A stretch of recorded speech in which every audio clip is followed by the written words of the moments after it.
Hello students, प्रश्नावली 8.2 में अब हम प्रश्न क्रमांक 4 हल करेंगे। तो आइए सबसे पहले प्रश्न पढ़ लेते हैं। इसमें दिया गया है ABCD एक समलंब है। समलंब एक चतुर्भुज होता है जिसमें दो भुजाएं समांतर और दो भुजाएं असमांतर होती हैं। मैं आपको बता देता हूँ, ये देखिए, ये एक समलंब चतुर्भुज है ABCD ABCD। क्योंकि इसमें चार भुजाएं हैं तो ये एक चतुर्भुज है, लेकिन ये समलंब है। इसका क्या मतलब है? इसका मतलब है कि ये AB भुजा आप देख रहे हैं ना, और ये जो DC देख रहे हैं ना, ये एक दूसरे के समांतर हैं। इनको आगे यहाँ पे मिला दिया जाए, आगे की ओर यदि बढ़ाएं तो ये कभी एक दूसरे को प्रतिच्छेद नहीं करेंगे। इनके बीच का जो अंतर है हमेशा समान बना रहेगा, इसलिए ये समांतर है। इस तरफ भी यदि हम इसको आगे की ओर बढ़ा दें, इसको भी आगे की ओर बढ़ा दें, तो इनके बीच का जो अंतर है वो हमेशा कैसा बने रहेगा? समान। लेकिन अगर हम बात करें AD की, तो AD और BC जो है, अगर इनको हम आगे की ओर बढ़ाएं इस तरीके से, और इस तरीके से BC को भी बढ़ाएं, तो ये आपस में प्रतिच्छेद हो जाएंगे, यानी एक दूसरे को काट देंगी। क्यों? क्योंकि ये मुड़ी हुई है, ये इस तरफ जा रही है और ये इस तरफ जा रही है, तो ये कहीं ना कहीं तो प्रतिच्छेद होने वाली है। तो AD भुजा और BC भुजा ये असमांतर है, यानी समांतर नहीं है। तो ऐसा चतुर्भुज जिसमें दो भुजाएं समांतर और बाकी की दो भुजाएं असमांतर हों, उसे हम समलंब चतुर्भुज कहते हैं। तो ये हो गया, मान लीजिए ABCD एक समलंब जिसमें AB समांतर DC। क्वेश्चन में ही दिया गया है कि AB जो है वो DC के समांतर है, तो हमने उसी तरीके से बनाया है कि AB समांतर क्या हो गया? DC। इसमें आगे लिखा है कि साथ ही BD एक विकर्ण है, तो हमने B को D से मिला देते हैं ताकि BD एक विकर्ण बन जाए। तो इस तरीके से हमने खींचा और ये BD विकर्ण बना लिया। अब क्वेश्चन को आगे बढ़ते हैं। इसमें लिखा है और E जो है, E बिंदु जो है भुजा AD का मध्य बिंदु है। किसका मध्य बिंदु है बताइए? AD का। कौन है? E। तो यहाँ पे देख लेते हैं AD भुजा कहाँ पे है। ये है AD भुजा और इसका मध्य बिंदु बिल्कुल सेंटर में होगा, यहाँ पे AD भुजा के बिल्कुल बीचों बीच हम मान लेते हैं कि ये जो है एक बिंदु है, और यहाँ पे हमें क्या नाम देना है? E, क्योंकि यहाँ पे लिखा है क्वेश्चन में कि E जो है भुजा AD का मध्य बिंदु है, तो यहाँ पे हमने नाम दे दिया E। अब आगे बढ़ते हैं। E से होकर एक रेखा खींचते हैं, तो E से होकर एक ऐसी भी हो सकती है, ऐसी भी हो सकती है, ऐसी भी, ऐसी। लेकिन यहाँ पे लिखा है कि E से होकर एक रेखा AB के समांतर खींची गई है। तो AB कहाँ पे? ये है ना, तो इसी के समांतर खींचेंगे ना यहाँ पे, तो स्केल रखना पड़ेगा, वो भी AB के समांतर होनी चाहिए। तो हमने यहाँ पे AB के समांतर ही रखी और एक लाइन ऐसे खींच दी। ये देखिए, एक रेखा हमने खींच दी। इस रेखा को हमने L नाम दे दिया। क्या नाम दे दिया बताइए? L। तो वो किसके समांतर है? AB के। आप देख लीजिए AB के ही समांतर है ना ये। आगे लिखा है कि जो BC को F पर प्रतिच्छेद करती है, तो BC कहाँ है? ये है BC। BC को ये जो AB के समांतर E से होकर एक लाइन खींची थी ना, तो क्वेश्चन कहता है कि वो BC को F पर मिलता है, तो यहाँ BC पर ये मिल रही है ना, तो यहाँ पे हम इसका पॉइंट रखेंगे F। इसका नाम हो गया F। तो आगे क्वेश्चन को पढ़ते हैं। देखिए आकृति 8.3, जो यही आकृति दी गई है। दर्शाइए कि F जो है भुजा BC का मध्य बिंदु है। जो F है ये BC का मध्य बिंदु है, ये सिद्ध करना है। यानी कि हमें सिद्ध करना है कि BC जो भुजा है ना, इसका ये सेंटर पॉइंट है, ये प्रूफ करना है। लेकिन ये दिया गया है कि AD का मध्य बिंदु E है। यहाँ पे साफ साफ लिखा है कि जो E है भुजा AD का मध्य बिंदु, ये क्वेश्चन में हम पहले से दिया है कि जो E है वो AD का मध्य बिंदु है, ये क्वेश्चन में हमें पहले से दिया है। लेकिन ये जो F है वो BC का मध्य बिंदु है, ये हमें प्रूफ करने के लिए बोल दिया है कि दर्शाइए कि जो F है, यानी कि ये पॉइंट, ये BC का मध्य बिंदु है, यानी BC का मध्य बिंदु है, ये हमें प्रूफ करने के लिए दिया है। तो चलिए प्रूफ कर लेते हैं इसको। तो इसके लिए हम सबसे पहले वो लिखेंगे जो हमें दिया गया है। तो क्वेश्चन में हमें दिया गया है कि ABCD एक समलंब है। आप देख सकते हैं, तो हम लिखेंगे कि दिया गया है ABCD एक समलंब है।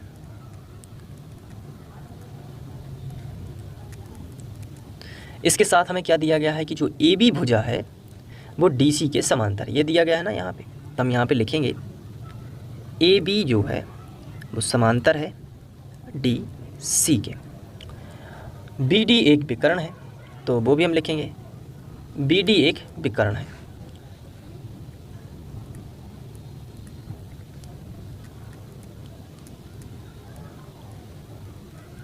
इसके साथ साथ जो रेखा एल है वो ए बी के भी समांतर है और डी सी के भी समांतर होगी, क्योंकि ए बी और डी सी आपस में समांतर हैं, इसलिए जो रेखा एल है वो समांतर होगी ए बी के, तथा जो रेखा एल है वो समांतर होगी डी सी के।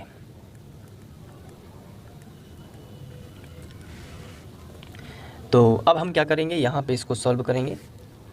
तो साथ में एक चीज़ और हमें कि लिखना पड़ेगा कि ई जो है वो ए डी का मध्य बिंदु है, ई ए डी का मध्य बिंदु है।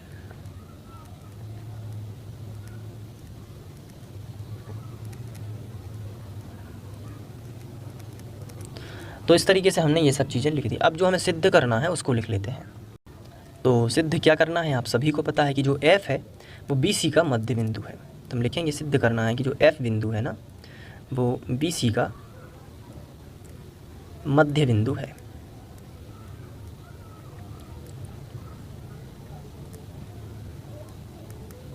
चलिए ये भी हमने लिख लिया।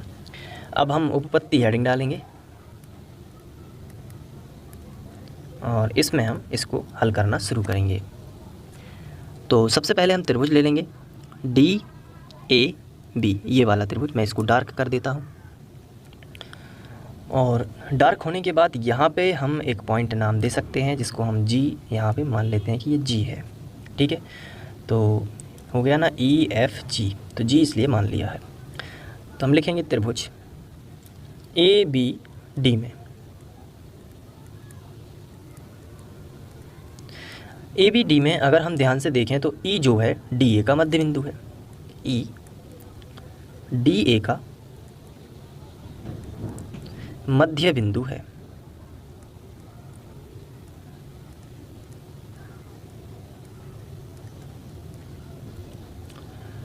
और जो L है वो AB के समांतर भी है। देखेंगे कि जो L है वो समांतर है AB के। तो जब L रेखा AB के समांतर है तो EG जो है वो भी AB के समांतर होगी, होगी कि नहीं, क्योंकि L रेखा पर ही G पॉइंट आता है। तो हम लिखेंगे तब EG समांतर होगी AB के। और यहाँ पे एक नियम लगता है कि यदि किसी त्रिभुज की एक भुजा के मध्य बिंदु से किसी दूसरी भुजा के समांतर एक रेखा खींचें तो वह तीसरी भुजा की मध्य बिंदु पर मिलती है। तो यहाँ पे हम लिखेंगे G जो है ये DB का मध्य बिंदु साबित हो जाएगा। तो G जो है वो DB का मध्य बिंदु होगा। इसका जो रीजन है वो हम यहाँ पे लिखने वाले हैं, आप ध्यान दीजिए। क्योंकि यदि किसी त्रिभुज की एक भुजा के मध्य बिंदु से, यदि किसी त्रिभुज के एक भुजा के मध्य बिंदु से, यानी एक भुजा कौन सी AD या DA के मध्य बिंदु से, तो हम लिखेंगे क्योंकि यदि किसी त्रिभुज के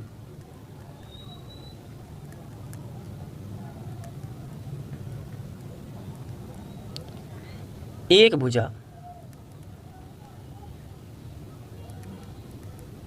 त्रिभुज की लिखना चाहिए यहाँ पे, त्रिभुज की एक भुजा के मध्य बिंदु से, कहाँ से बताइए, मध्य बिंदु से त्रिभुज की दूसरी भुजा के समांतर एक रेखा खींचें। दूसरी भुजा कौन सी, AB के समांतर कौन सी रेखा है, L।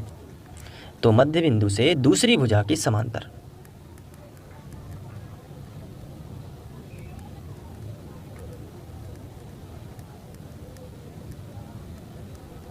एक रेखा खींचें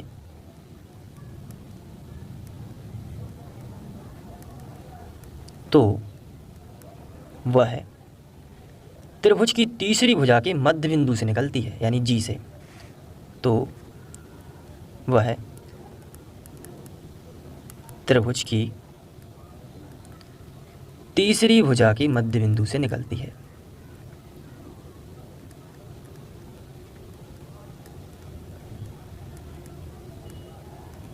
मध्य बिंदु से निकलती है।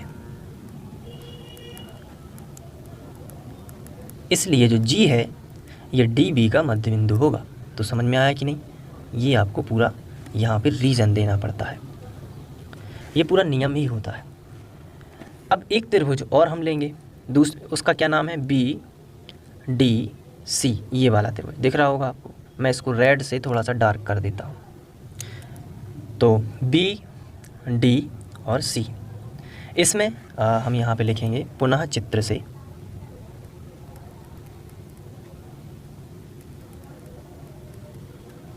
त्रिभुज।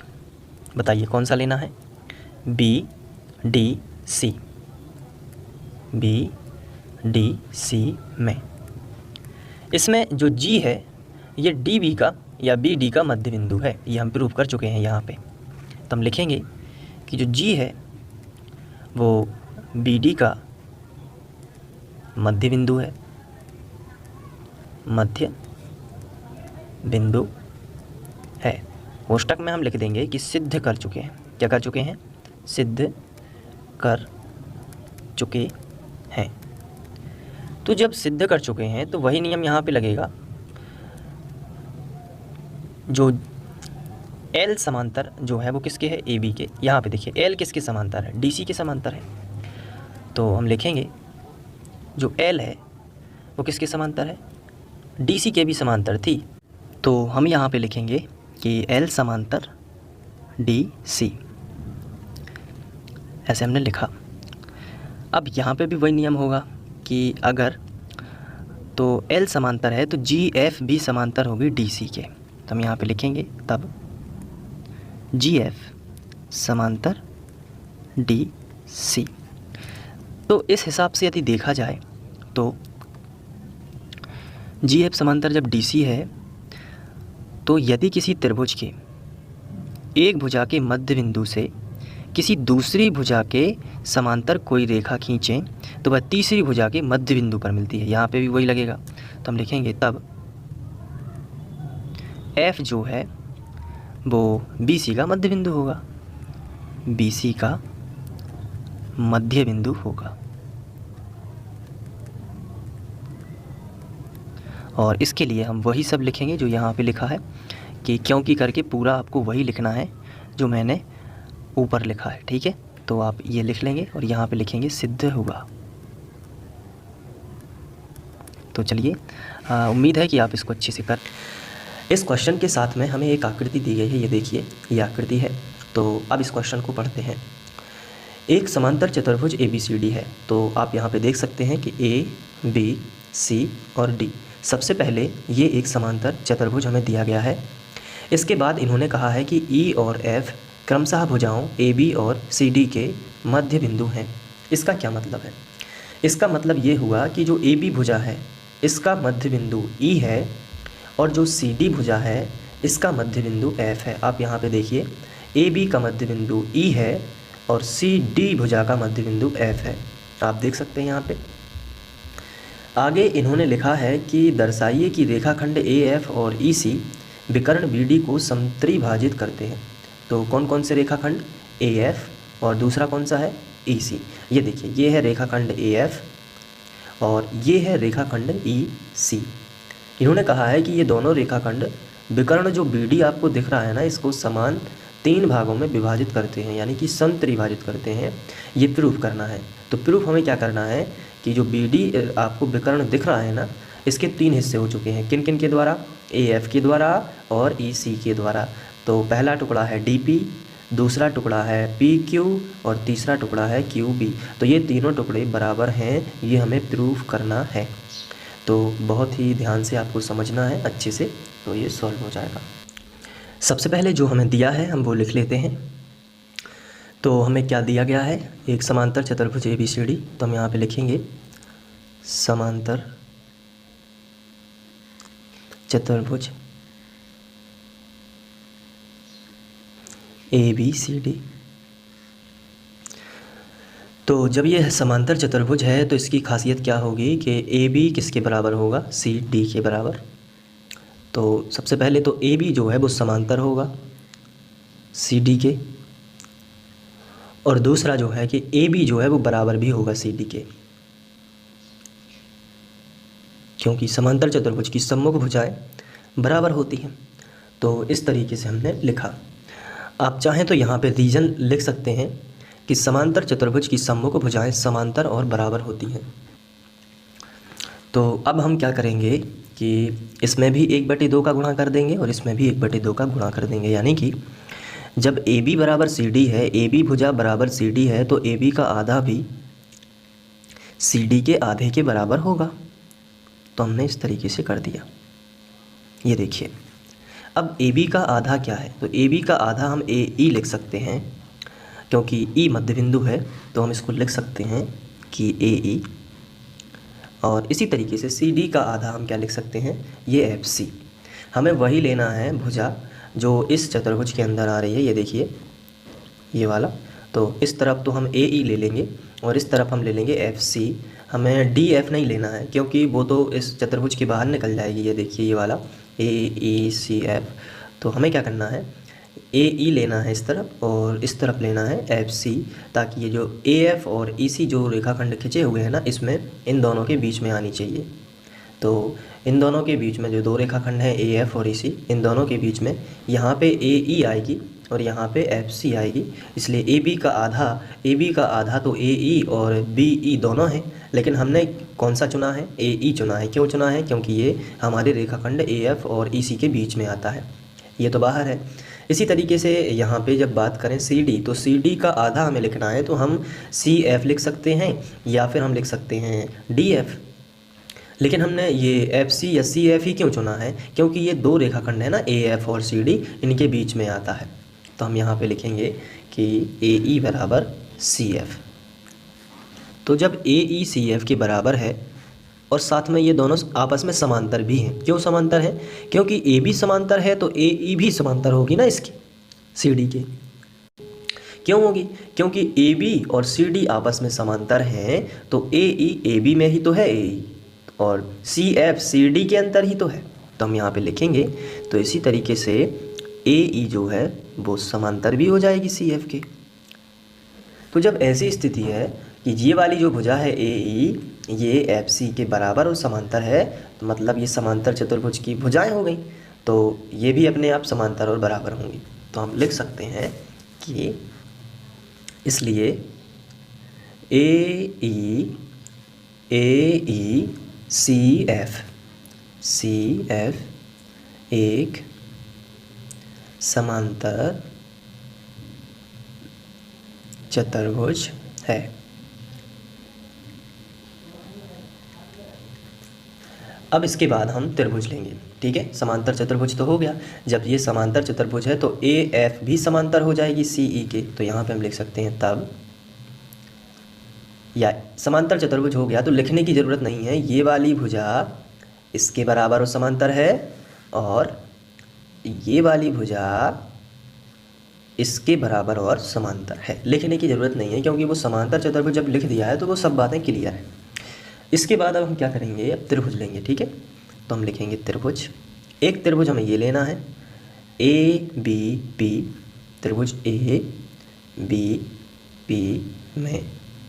अब इसमें हम क्या करेंगे, इसमें हमें बहुत ही महत्वपूर्ण प्रमेय लगाना है, और जिससे क्या होगा कि ये प्रूव हो जाएगा। अगर हम ये वाला त्रिभुज लेते हैं, आप बड़े ध्यान से देखिएगा, अगर हम ये वाला त्रिभुज लेते हैं, ठीक है, तो इसमें हम क्या लिख सकते हैं कि ई ए बी का मध्य बिंदु है। तो लिखेंगे ई ए बी का मध्य बिंदु है।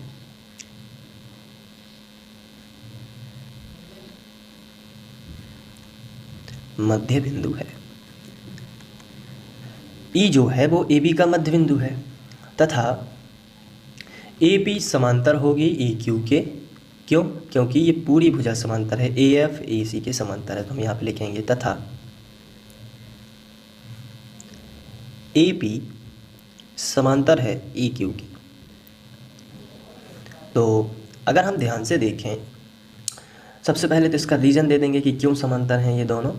ए पी और ए क्यू आपस में समांतर क्यों हैं, क्योंकि इनका लंबी जो भुजा है ए एफ वो समांतर है ई सी की। तो हम लिखेंगे चूँकि ए एफ जो है वो समांतर है ई सी के, ठीक है, तो इसलिए ये छोटी भुजाएं भी समांतर हो जाएंगी। तो अगर ये ऐसी स्थिति है तो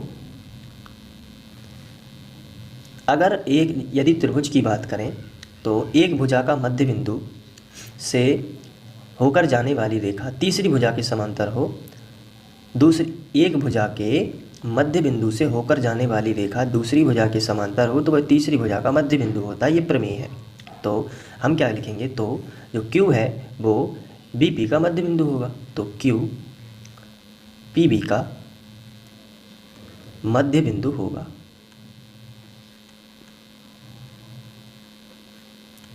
इस तरीके से। और इसके पीछे रीज़न क्या है आप चाहें तो लिख सकते हैं कि क्योंकि किसी त्रिभुज की एक भुजा के मध्य बिंदु से होकर जाने वाली रेखा अगर त्रिभुज की दूसरी भुजा के समांतर है तो वह तीसरी भुजा के मध्य बिंदु पर प्रतिच्छेद करेगी। तो ये वाली लाइन जो मैंने बोली है वो आप लिख सकते हैं या आप ऐसे भी कर सकते हैं।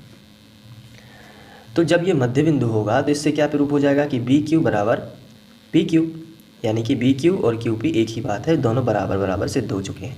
तो हम लिखेंगे तो तब BP या BQ बराबर QP। ठीक है, इसको हम समीकरण 1 नाम दे सकते हैं। अब हमने क्या करना है कि ये वाला त्रिभुज लेना है। ठीक है, ये वाला, इसमें भी वही नियम लगाएंगे। तो सबसे पहले हम त्रिभुज लेंगे, त्रिभुज DCQ में, ये वाला त्रिभुज DCQ में। फिर इसमें आपको लिखना है कि F DC का मध्य बिंदु है या CD का मध्य बिंदु F है, तो लिखना है F CD का मध्य बिंदु है।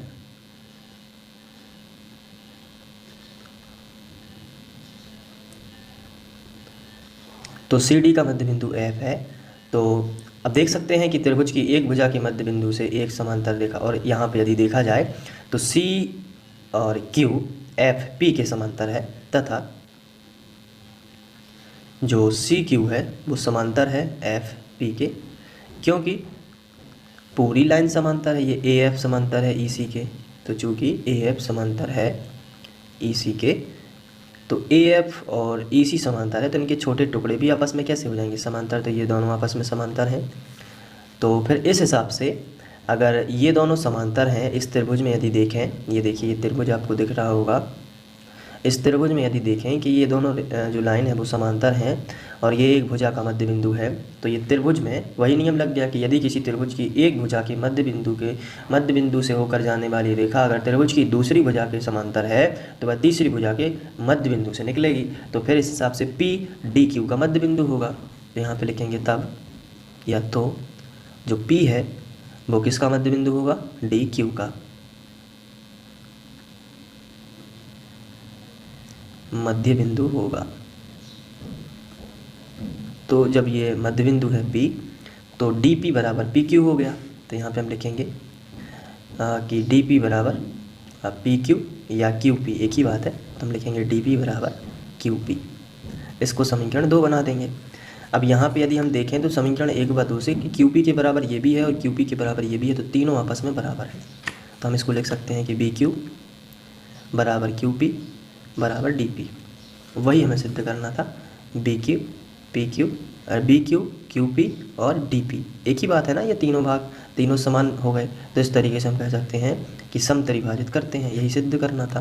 तो इसको हम हाईलाइट कर देंगे और लिख देंगे अतः AF और AC विकर्ण BD को समत्रिभाजित करते हैं, इस तरीके से। तो अब आप इसको नोट कर सकते हैं और इसी तरीके से आप इसका सॉल्यूशन कर लीजिएगा।